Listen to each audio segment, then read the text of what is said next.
Are we on? Can you hear me? Can you hear me? Microphone check. Lights. Cameras. This is swanky. This is lifestyle. This is culture. Welcome to the social center of everything culture. Culture Daily.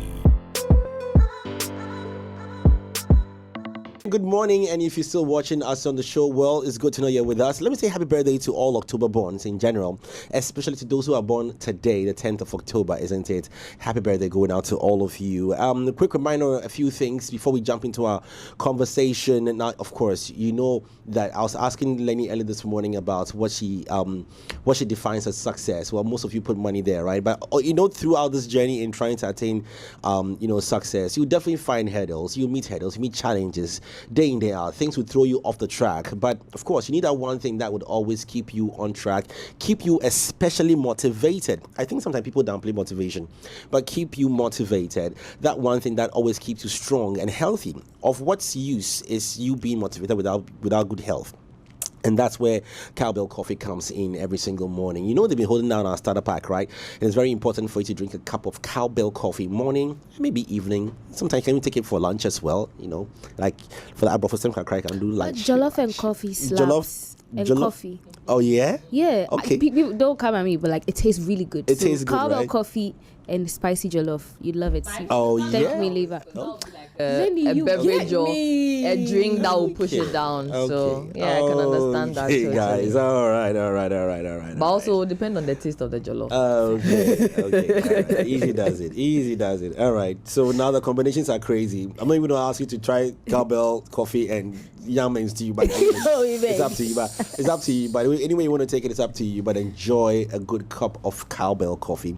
Ideal for breakfast, ideal for lunch. When you sip on some brunch, I want to say yes, and then maybe in the evening before you just knock off into bed, you can do some Cowbell Coffee. Now, talking in the evening before you knock off, though, there are quite a number of things you need to do before you sleep every single day. For those of you who usually do it in the morning, I want to tell you in the evening also very important. And who's telling us about that?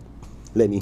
Yes. Brush your teeth twice a day, guys. Okay, it's really, really important. It is too important because when you say hi or hello, we don't want to smell anything. Please, we don't. And so we entreat you to do that using Pepsodent only, because every time you eat food and sugars get trapped in your teeth, which can lead to decay, gum diseases, and in some cases foul breath. Now, what happens when you brush your teeth morning and night with Pepsodent Cavity Fighter is it gives your teeth the protection they need, leaving you with 10 times stronger teeth. Pepsodent Cavity Fighter is fortified with pro-fluoride and microcalcium ingredients, which help to seal tiny and invisible holes in your teeth, and by extension prevent cavities and then also keep your teeth strong and your mouth healthy. Pepsodent Cavity comes in different sizes, so you have no excuse not to get any at all. So we have the family pack,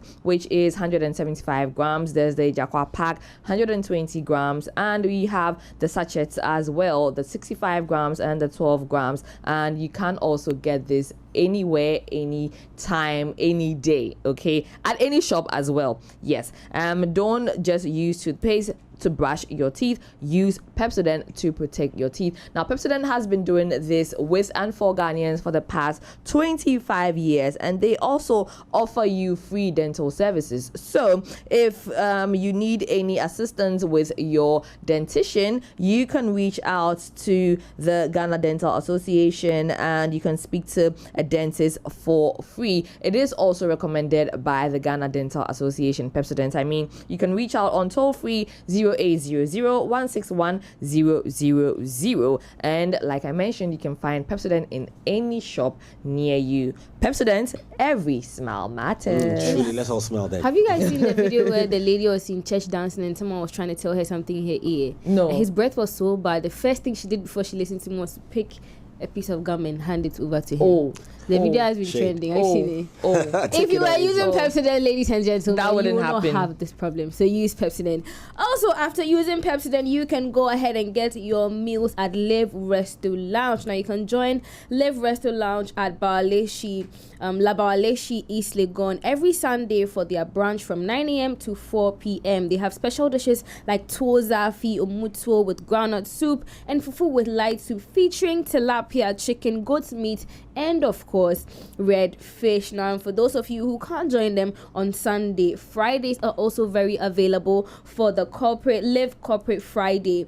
You can join them for a chance. If you're going with a team or by yourself or with some friends, you can win amazing prizes through karaoke, sports, and entertainment quizzes. You also enjoy a 5% discount for everyone who is attending. All you need to do is call 020-133-7766 to be a part of Live Corporate Fridays. Now, do you want a British degree at a fraction of the cost? Do you want a vibrant student experience in a community that equips you with useful employability skills, taking you one step closer to the career of your dreams? Then you can enjoy all of this and more, plus up to 50% scholarship for your degree at Lancaster University, Ghana. Now, you'll be taught by the finest faculty trained to UK standards at their ultra-modern campus.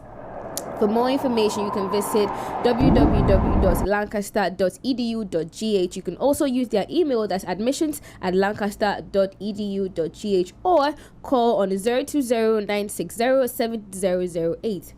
020-960-7008. Lancaster University, Ghana, the only British university campus in West Africa. Well, thank you very much. We'll tell you more about also what's happening this weekend later on the Tidal Rave. It's going to be crazy, but more details on that to come, as well as the EDM Festival, also slated this month of October. But, in recent Ghana times, and when I say recent Ghana times, in the past 6-7 months, they've been heavy on galamsey activities in Ghana. Per definition of galamsey, we say it is illegal mining. We've had this terminology run through our socials, our pages, our prints, our TV, radios constantly. We do have a fair idea of what illegal mining is. Somebody mining illegally without documentation, maybe. However, it's also only right that we understand exactly what goes into mining, so we can appreciate those doing it right as well as hate those who are doing it wrongly. Give us an also understanding of the kind of minerals that are available to us in this country. I mean, we've had gold. Are they mining anything else? What are the processes that people are going through, or what are the right processes that you go through to mine? Where do you mine? Maybe somebody might have a certificate, go and mine, but are you given a place to mine in particular? Can you go outside? So many questions. We've seen young people on the streets protesting. I bet if we were to ask one big question about mining, maybe some of us might be thrown off. But even regardless, yes, we still understand one thing, that mining to cause harm to the environment is what we don't condone. Now, this morning we are honored to have a special friend join us on the show to have a conversation. Engineer Edem Gomashie will join us on the show via phone. He's an engineer. Of course, he has, when it comes to this space, he has in-depth knowledge about it. We want to talk about all the happenings, as well as in recent times, touch lightly on also government's reaction to what we heard from organized labor, on the strike that was supposed to happen today, and some of the interventions that have been put up as well to help curb, I beg your pardon, to help curb illegal mining. Take it easy, Lenny. Relax. We are getting him on the call in just a bit, so that we can start the conversation. A bit of background to Wisdom. He's a mining engineer. He's got experience in mining operations, mine legislation policy, and related matters as well. And he's also a recent member of the Ghana Institution of Engineers, West African Institute of Mining and Metallurgy and Petroleum. At least we know the person we're talking to will give us insights into that. Just waiting on my team to give me updates if we have him on the line now. Working on connecting the call through. But guys, I don't know if ladies. I don't know if for a second we have taken time to understand all this happening. And in fact, when we say galamsey, where does it cross? To what point does it cross now to be called illegal mining? And at what point in time is it certified mining? Because we don't hear names like the mining companies that are being and we have mentioned. a lot of small scale mining who are doing illegally. And if you go on the protest, it's young people. You know, it's a lot of young people. But we need to understand, even though we understand the end goal and the end result, which is asking for illegal mining to be halted so that our water bodies can return to normal. We've seen other small-scale miners with certification being dragged in. We've seen reactions from them saying that, don't halt it. We are asking, like we've seen our friends who've been charged with various offenses because they were on the protest as well, and we're showing great concern as young people to understand the background to mining. We're not engineers, but it's only right that if you see, if you see fire, you want to understand where it's coming from. Whether it's fire you can attack or a fire you can attack. Whilst we wait to get a call through, someone once told me that when and this is also debatable though, but just to take us a little off this mining conversation, is about fighting the devil. That of course you mention the Lord your God's name to fight the devil. But you must also understand that the person that you are going to face, be small boy. So you must be well protected and armed before you go into that battle. But anyway, good news. We have engineer Edem Gomashie on the line as well. My brother, good morning. Can you hear us? Can you hear me, Wisdom? Okay, we're still working on that. Can you hear me, Wisdom? Good morning. Okay, still having a battle on as well. We'll just get our team to just get that call patched through. He's in quite a distant land, so it's I won't be surprised if we have connectivity challenges, but we'll still try and get him on the call. So, like I was saying, it is when you don't arm yourself properly before you go into that battle, you just might be overpowered easily. So before we wake up, we hold our placards, we get in there. Because countless times I've seen sometimes even when certain reporters get engaged protesters and they ask them, do you know why you are here? We see quite a number of misinformed reactions. The guy was like, they were going, so I just collected some of the placard and I joined them. Really? Yeah, I saw a video like that. Is he educated? That's another question, because if he was, he would have known the reason for the protest, because I think it was all over. Yeah. Right. So you would. Okay, know. we'll try one more time. Let's see if we have him on the line now. Good morning, my brother.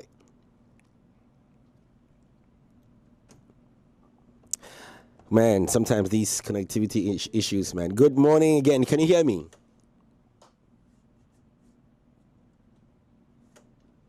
Well, we're trying very hard to patch the call through on this. We'll try one more time. Our team is on there.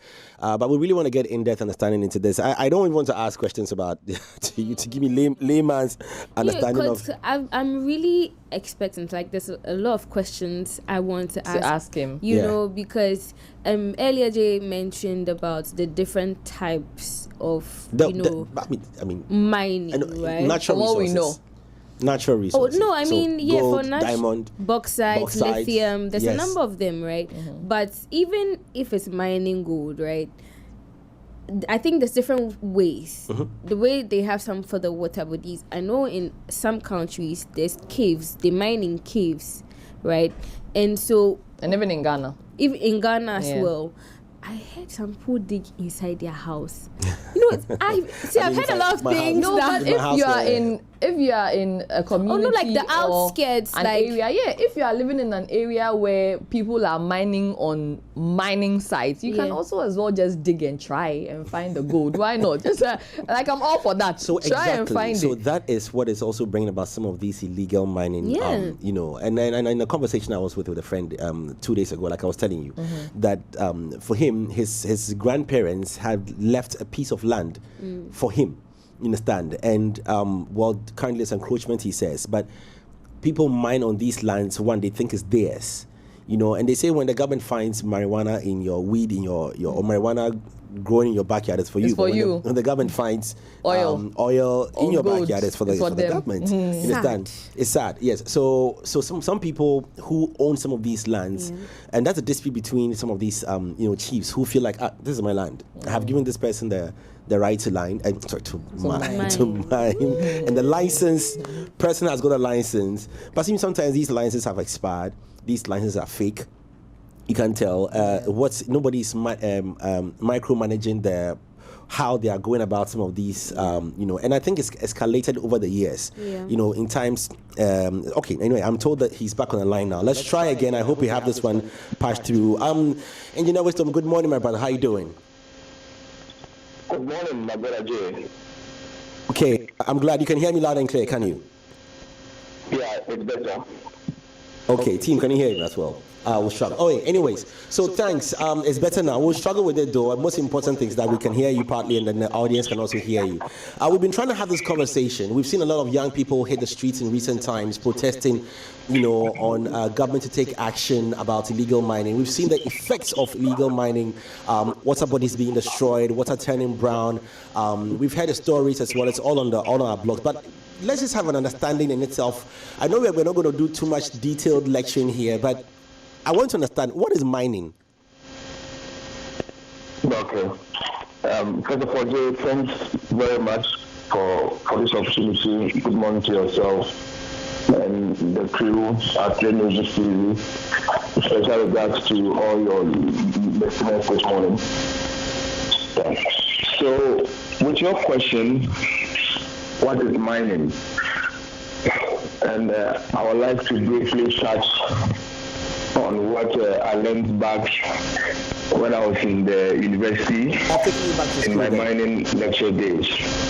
One of our lecturers said, in this world, when you look around us, what we use in the world, if it cannot be grown, then it has to be mined.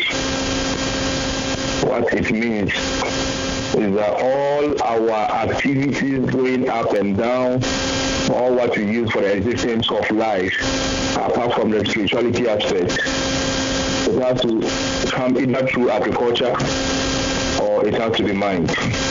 So what then is mining? Mining is basically God has placed a deposit beneath the earth. The processes which we take or which we go through to get those minerals beneath the ground, outside, extracted out, is what we call mining, basically, for a layman's understanding. For a layman's understanding. Now, I know we learned this, some of us learned this back in school. But let me just add to this question. So, what are some of the very popular minerals that are very readily available to us in Ghana that people mine? Okay, that's great. In Ghana, historically, as our former name connotes, Gold Coast. So the common mineral mined here in Ghana is gold. We also mine bauxite here in Ghana, manganese here in Ghana, diamonds as well here in Ghana. And when it comes to the industrial aspect, the quarries producing the stones for our developmental activities, the sand we win, the clay we mine are all minerals which are very common, which we mine in Ghana. Until recently, Ghana has also discovered lithium, which has also added up to our list of minerals mined in Ghana. Out of all these that you've listed, which one is the most popular and easily accessible, for, both people that we call them galamsey and even for certified miners and to the very big companies as well? Okay. All right. So in Ghana, when you look at the Ghana Chamber of Mines production report in 2023, I just want to use that as a basis. the total minerals that were exported as a percentage of our total merchandise export stood at 47%. What it means is that of all what Ghana exported in the year of 2023, 47% of that were minerals. Within that 47%, gold accounted for the highest. Over 90% of that export was gold. And it means that gold is the greatest export in terms of our mineral activities as a country. And when you look at the mining space, if you have time, we have two major players so far as Ghana's mining industry is concerned. We have the small-scale mining sector, which is backed by the Minerals and Mining Act 2006, Act 703, as a legal mining venture which was supposed or is supposed to be reserved for only Ghanaians. Then we have the large-scale mining sector, the Goldfields, the Anglo Golds, the Newmonts, the Ghana Manganese Company, and the Ghana Bauxite Company. So these two sectors come together to produce this gold I'm talking of. And as of the same report I indicated and other documents, the small-scale mining sector accounts for an average of 40% of total gold produced in this country. Even as of June this year, that's 2024 now, small-scale gold production, which was accounted by the PMMC, stood at 42%. So it clearly indicates that our indigenous small-scale mining sector, is very key to the economic development of this country. Thank you. Which areas, which regions in Ghana do we find a lot of gold? As basic as the question is, I'm asking this question with regards to the areas that have been heavily devastated because of the Galamsey activities. Which areas do we find, a lot of gold where people are mining legally or illegally? Okay, thank you very much for the question. Some decades ago, when you talk about gold in Ghana, what comes to mind is Western region, Ashanti region, Eastern region, let's say some places around Brown Hafo. But as we speak now, 13 regions out of the 16 regions of Ghana are into every bit of gold mining activity. But as a matter of fact, it is highly so concentrated in the southern sector of the country. That's the eastern, western north, Ashanti, and all the BA areas. So as we speak now, 13 regions out of the 16 regions of Ghana are gold mining activities. Previously, when we talk about gold, the northern sector doesn't come in mind. But today, you go up Bole, Tinga, the upper west, upper east, all over. Gold mining is undergoing on there. And for the first time in recent years, we have two large-scale gold mining producing companies up north now, Cardinal Nambini and Shanzi and Co. Yeah. So is this is interesting. So it clearly gold, we have more gold deposits in Ghana, hence the reason why people opt to mine gold. Is it easy to mine gold in terms of the processes? And if you can run us through how it is done. Okay, I think you've asked a very intelligent question. First of all, about you saying we have a lot of gold. Previously, the exploration data was limited until the coming of So some companies coming on board, investing for us to see what is at all those other places. And the results are clearly indicating that there is a lot which we are yet to mine. Yeah. I think your second question. Yeah, about how the process is like. But before that, I think another person in here has a question for you. Lenny. Yes. Now, one thing I would want to know also is, at what point does the mining become illegal, where regardless of what scale you are doing it on? Because I know that we also have small scale miners as well. And so for these small scale miners, do we also have smaller scale miners who are also now doing it legally? And do we have smaller scale miners doing it illegally, and the small scale miners who are also doing it legally and illegally? At which points do we say it's illegal, and at which point do we say it's legal? Okay, that's also a very intelligent question. Yeah, like as I indicated, let me go back a bit. During the junta regime, let me say the 1980s. Prior to the 1980s, mining activity was solely reserved for the foreign companies. The locals were not having the legal backing to undertake such an activity. The then government got to know that the locals were still finding their way through to undertake the activity, and it ended up to a lot of smuggling out of the country.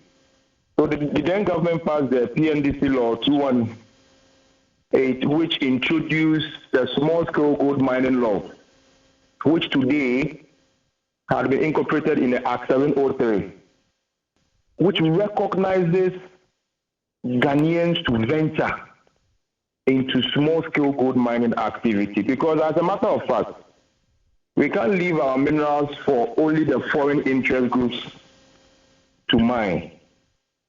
That's one aspect. Now, it is legal. Small-scale mining is legal per law.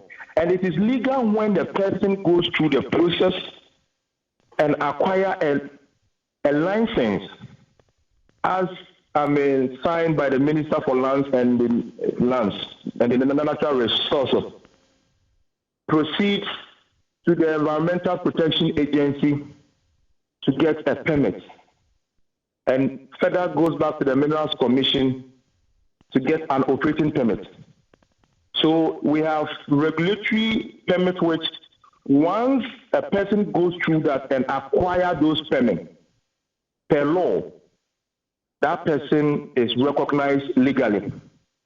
But that is one leg of legality, because you can have a driving license to drive. That is legal. You have satisfied a legal requirement. But you having a driving license to drive does not mean that you enter into your bench and you are knocking down everybody on the street. Please, you understand? They defeat the purpose for what the license was given to you. So yes, having the license makes you legal, and you obeying how the mining is done. You not polluting water, you not destroying forests, and all those activities also adds up to the legality of the activity you are undertaking. So, having explained what makes a small-scale mining activity a legal entity, let's now zoom into what makes it illegal. Within the illegal space, there are some people, they don't have license at all. They enter anywhere, go to the water bodies, go to the forest, and just be mining. That is illegal. There are certain people too who have the license but end up crossing the bounds of their concessions. The mining licenses are such that It is area specific. For example, the studio in which you are, the mining licenses, for example, covers the area you are. If the licenses covers the area where you are now, when you cross an inch, it becomes an illegality. So there are some people who have a license over an area and cross their bounds, and that also constitutes illegality. So it's good we are having this conversation for us to see what makes it legal and what makes it illegal. So true. Some people can have the legal document, but the activities make them appear illegal. Thank you. Let's zone in into how they mine now, because I mean, like you rightly mentioned, somebody might have the certification and the license, but what he or she is doing, not even necessarily crossing into another boundary, but the process in which the person is using it, what is causing, some of these havocs we are seeing. Now we've seen and heard so many names, what they call it, Chantang or something. They call it some names. Some of these equipment that they're using. What I want to understand is it that some of these small-scale miners or illegal miners are using unapproved processes? Or is it because they are mining by water bodies is the reason why we are facing what we are facing? For example, maybe if somebody had a license and was doing it the right way by a water body, would we still have the same effect? Okay. Thank you very much. I think this is also a nice question. So, first of all, I want Ghanaians to have in mind that it is not all small-scale mining activities that is causing the devastations we are seeing.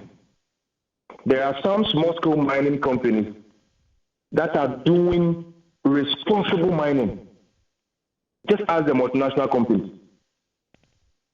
There are some small-scale mining activities. I was thinking to go through one area before I answer this question. Now, before you undertake any mining activity, the type of mining method you employ is very critical. I want us to go back to now. We have alluvial deposits and we have deep-seated deposits. I won't go deep technically. The alluvial is just clay, gold that found itself in clay. Easy to take, wash, and they get their gold. And that employs surface mining activities. Then we have those that are stuck in the rocks. And some go beyond surface mining activities. And they will have to employ underground mining methods. As we speak today, the records indicate that those who are employing underground mining activities, the small-scale mining activities, their activities have less environmental impact. They just slide down there, do their work, and come out. And sometimes even the water they even pump underground can even serve people on the surface. The challenge here is those who are undertaking their trade on the surface. That is the alluvial activities. And they are doing so, some just not going by the standard operating procedures. Some just want to find areas of easy convenience, pump water nearby, process their gold, and they don't put in structures to avoid such dirty water activities going back to the streams. And that is one major cause of the pictures we are seeing all around. So it is not all of them that are sitting on the water bodies. Some are working closer and they are not able to manage their waste, and the waste finds itself back into the stream. That is one leg. There is one leg whereby after every mining activity, they say reclaim all what you have done. what it means is that you dug a hole, you have taken your gold. Please cover the hole back and plant the trees. That's what we call reclamation. You are putting the land back to what it was before you started your mining activity. It is one key area which those illegal miners are not being able to undertake and constituting their illegalities. And I would say it all bounces back to regulation and enforcement. Thank you.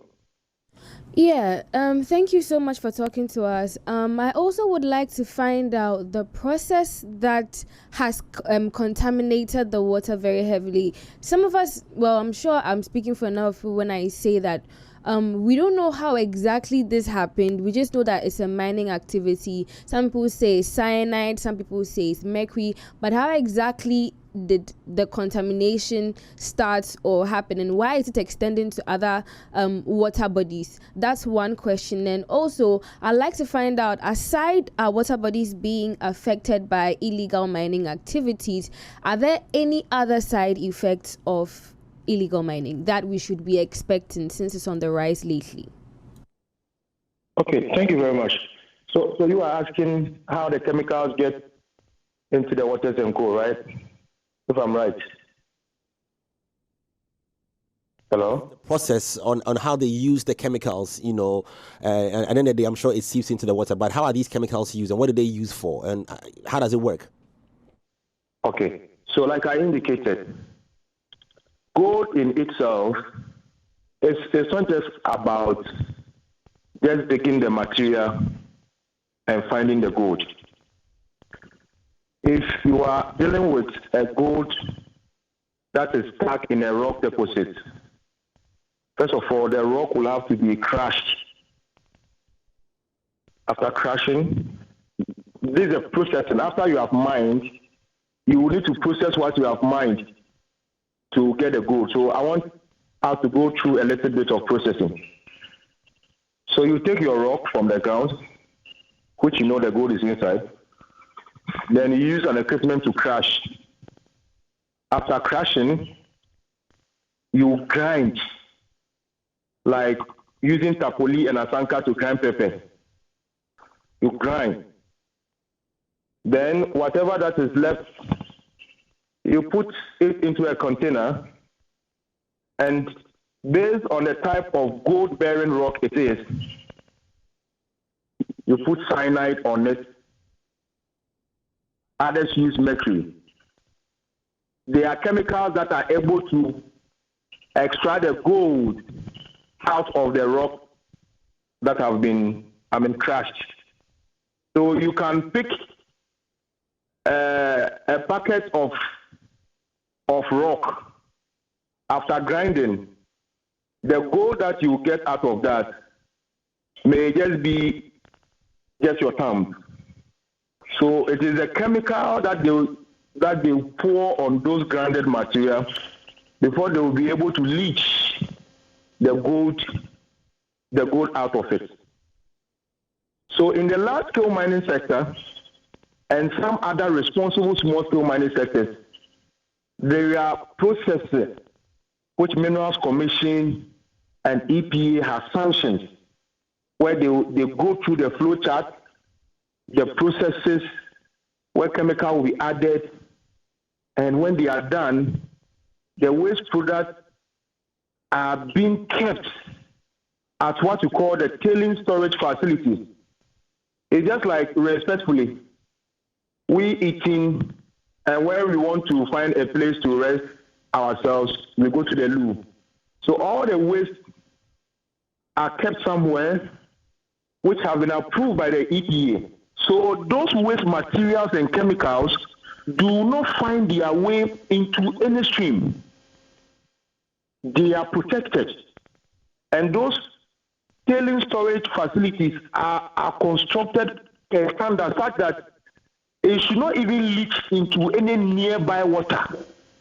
So when you go to the mining companies, the big ones and some of the responsible ones, the day you will get a chance, ask them, I want to see your tailing storage facilities. That is where all this waste goes. But what we are seeing now, and if I say now, the pollution of our water body, the chemical contamination which have been part of our illegal small-scale mining activity for years now, is as a result of those who are involved in that not going through the procedure. They just take a chemical. If it is close to the water, they wash their boat. They don't care where the waste goes. Then the waste finds itself into our river bodies and go. Even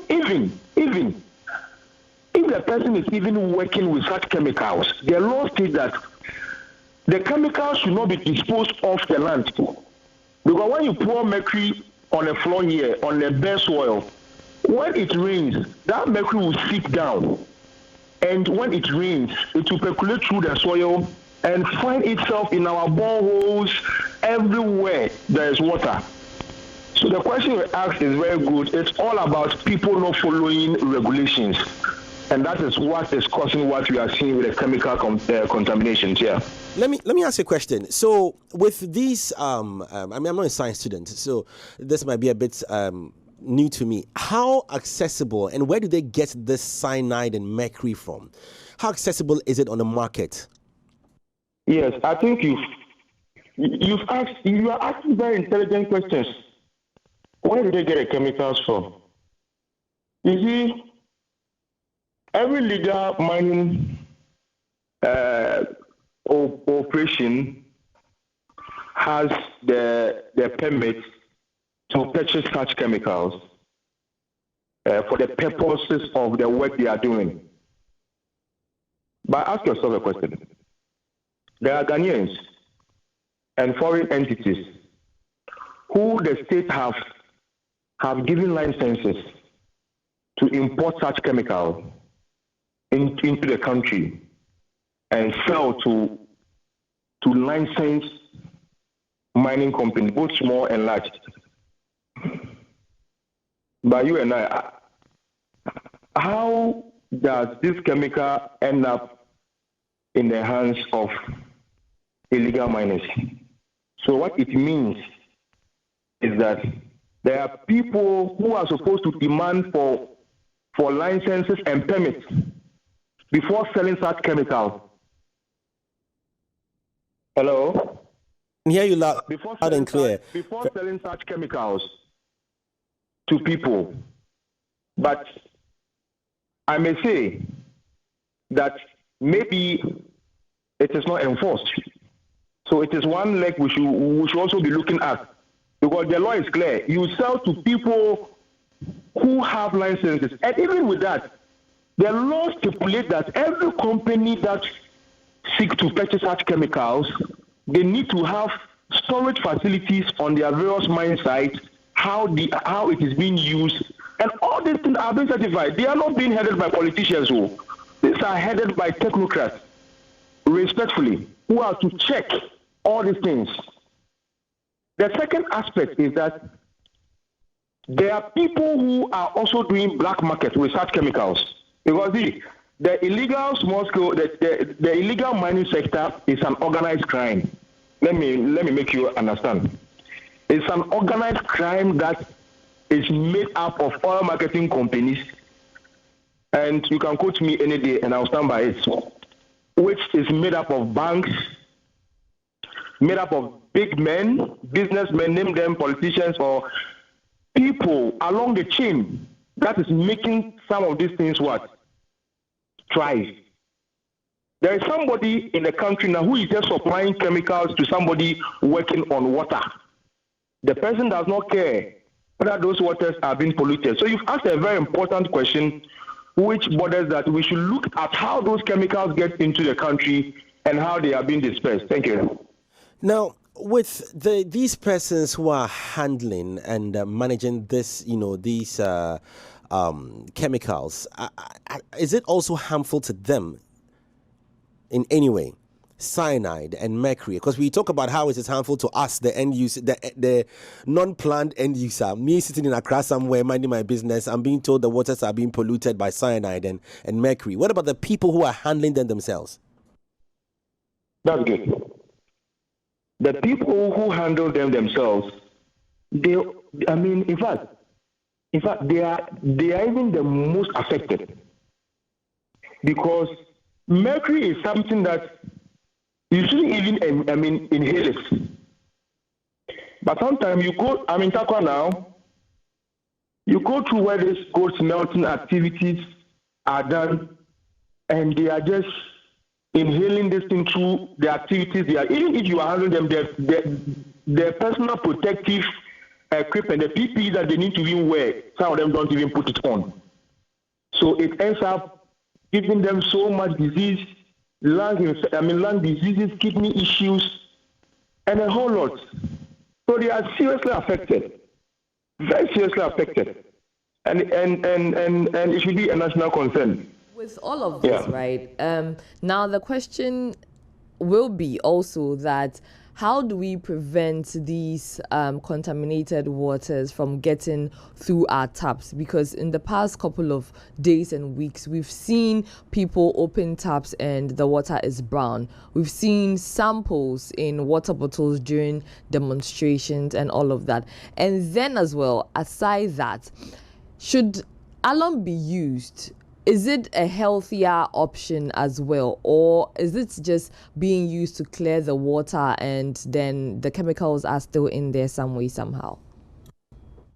All right, you see, I want to be blunt here a bit. The waters that we are seeing being destroyed today, this has been there. These waters have been polluted in the last decade, though. The only thing I'll be able to say that for the first time in my lifetime as a young man, Ghanaians have rised up that no, we need to come together to put a stop to this. And for us to correct this, every Ghanaian should support every government, regardless MPP, NDC, PPP, PNC, to make sure that we put a stop to this. Because I can tell you, if you and I don't come together, politicians will make business out of our health. If we don't come together and make sure we demand accountability, politicians will make business out of us. So I would say that we should rally behind the government of the day to make sure whatever steps that is being rolled out is achieved. I think that is the cardinal way for us to go to get this thing solved. For the waters in the bottle, yes, I've seen some, and it's true. For those through the taps and go, there are other people too who are also taking it as their propaganda tourists. I'm not the one to determine that, but the basis is our waters are polluted, and we need a comprehensive national approach to get it solved. So you are on the ground. I have to wrapping up here, but you are on the ground. How bad is this devastation? We've seen pictures, like I say, some there's propaganda, some have agenda, but how bad is the situation? And is it possible, coming from an engineer's point of view, is it possible that some of these lands can be recovered back to what they used to be? Is it even possible, considering that the extent of damage? Okay, so I would say that any illegality that these people are undertaking, it's a cost to you and I, because it costs a lot to undertake reclamation activity. I wouldn't say no. It is possible to bring back all these lands because we have a lot. There are a lot of consultants, even in Ghana here, on revegetation and co. So it is very possible to bring those lands back. So it is possible. It is very possible. Just but that it will take a long time. To you and I. And the devastation on the ground, I must indicate that it will only be a wicked person who will be happy seeing our waters this way. And it will be wicked policymakers and wicked politicians that may try to make maybe political business out of the issues we have today. It's affecting the people on the grounds, and we need to look at it. And I will need to slot this in that what we are seeing should not be used as a yardstick, as so many people have said, to ban small-scale mining activities, where a lot of people are doing their things legally. We should rather come together, bring them on board for us to solve this problem. So banning small-scale mining is not going to solve this problem. See, in 2018, this government banned small-scale mining in this country. And in the history of Ghana, very ironically, in the history of Ghana, 2018 was a year that small-scale miners produced the highest gold ever, 43% in the history of Ghana. And that was a year Ghana overtook South Africa as the leading producer of gold on the African continent. When the thing was banned, though, so production should have been zero. So ask yourself, what happened? If you ban it, it will become worse. The security agencies will make business out of it. Policymakers will make, because now there is no regulation. So experts are saying that, see, don't ban it. Let's separate those who are doing the good ones to protect their livelihood and their investment. Then those who are doing it bad, let's find ways to crush them. Engineer, and I believe and I think that that's the way to go. Engineer Edem Gomashie, thank you so very much. I know this call was on short notice, but you've pulled through. Like you said rightly, when you get back into town, we'll have an extensive conversation on this in studio and in person as well. Thank you so much. Truly appreciative. So we've been talking to a specialist there, giving us insight. Guys, we can wrap up, but I'm sure I can pick your last words on this as well. I mean, this is crazy. I feel like he has better explained, especially when it comes to large-scale mining and small-scale mining. I think I also agree with him when it comes to not banning it entirely, because there are people that live off that.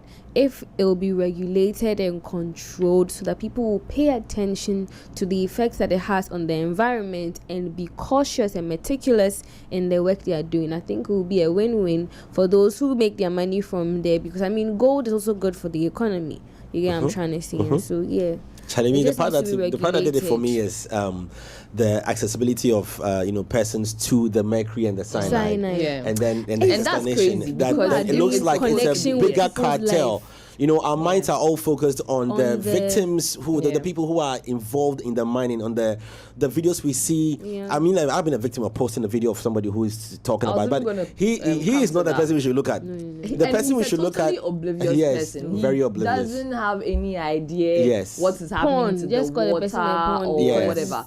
All he knows is he has his machinery, he's doing his mining, and you people are stopping him from that. Also, there should be a certain level of sensitization and education in all of these very far places that don't have access to even internet or even light and all of that. They just up and go and do their work and come back home, right? We are feeling the effects, but he said that they're also feeling them more. So maybe if they should get the education, then they can also go and get their licenses and then do the right thing. The cartel is big. Anyways, that's how we wrap it up. But wrapping up on a very good note as well. This weekend, Tidal Rave. Get your tickets from tidalravefestival.com. Hurry up and let's see you there. It's going to be a big party at La Palma. But before we go, Lenny has got a birthday wish. It's not birthday. It's not birthday. The person who's celebrating his birthday today wouldn't want me to. Yes, our time is up. Happy birthday to Jesse Jaden. No, not happy birthday. I mean, shouts to Jesse. You confuse me. Shouts to Jesse Jaden, who watches Culture Daily all the time. He says special shouts to you as well, Jay Foley. So, and I also have another one from Samson and Shine. They really light up my morning. They watch us all the time. And also, happy birthday to Montana, the creator, one of our guests on Just Vibes, always coming through. So check him out. Today's his birthday. Happy birthday. And on that note, we're back here same time tomorrow. Thank you very much, Engineer Edem Gomashie. We're back here same time tomorrow here on Culture Daily, and we out.